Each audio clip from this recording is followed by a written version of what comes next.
I'm Joyce. I am on the women's rowing team. I'm in the women's quad. And this is my first Olympics. And I am planning on trying for 2028 and seeing where that takes me. What school? Oh, I went to the University of Wisconsin-Madison. Oh, so I graduated. It was a University of Texas one. No. Are there any Texas girls? There are a lot of Texas. Yeah. Okay. Yeah, totally. Awesome. Hook 'em horns, represent. Okay, Hook 'em. so so favorite thing so far about the Paris 2024 Olympics? I think being a part of this team right now is unreal. Like the rowing team, but also Team USA. It's very cool to see, to meet everybody where we live in the village, and then see them all kind of do what they do best and perform. And I think this is a really big time for women's sports, and I think it's really cool to be a part of Team USA and all of that. All right, so since you're kind of like a newbie in the Olympic arena, what is your biggest learning experience from the games so far?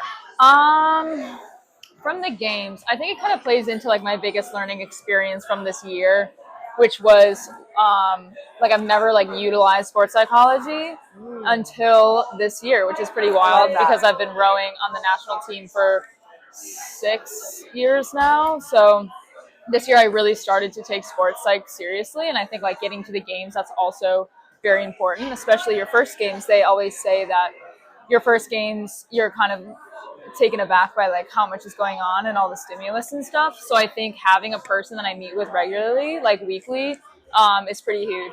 So I love that. Take note, everybody. Yeah. Sports psychology is so important. Yeah.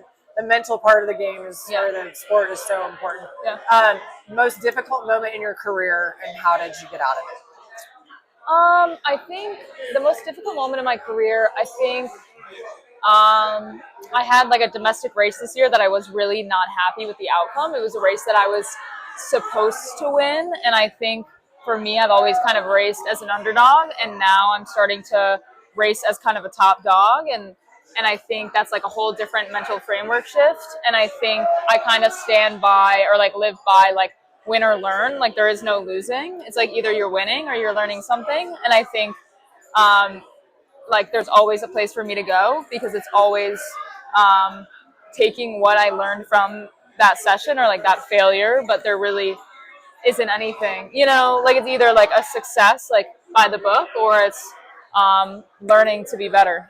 Yeah. Win or learn, there is no losing. I love that. I think that's a great pace to stop. So thank you so much. Yeah, I really thank you. appreciate it. Yeah, no problem.